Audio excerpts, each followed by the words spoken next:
তো বাবা নাই আল্লাহ। আল্লাহ কিছুদিন আগে আমার বাবা আল্লাহ বিদায় নিয়ে গেছিল আল্লাহ। এই কবরে আমার বাবা শাহিদ আল্লাহ। দুনিয়ার কোন গুণের কারণে যদি আমার বাবা কবরে আটকা পড়ে থাকে আল্লাহ, আল্লাহ তার সন্তানাতি হয়ে আল্লাহ আমরা মাফ চাই আল্লাহ, তুমি মাফ করে দাও। ডাকিব আমরা বাবা বলিয়া,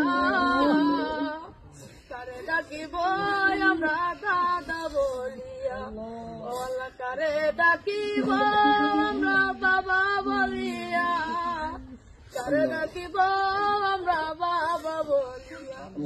আল্লাহ যেই বাবা নিজেরা পড়ে আমরা পড়াইছে আল্লাহ, আল্লাহ আজকে সেই বাবা অন্ধকার কবরের আল্লাহ, আল্লাহ তুমি আমার আপনার কবরটা জান্নাতের বাগান বানায় দাও।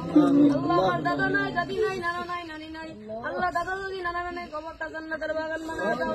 আল্লাহ তারা তো দুয়ার আসে বসে থাকে রে আল্লাহ, আল্লাহ তারা দুনিয়া আওলাদ পাঠাইছে আল্লাহ, তারা তো আজকে অন্ধকার কবরে, তারা আওলাদের কাছে আল্লাহ সাহায্য চাই।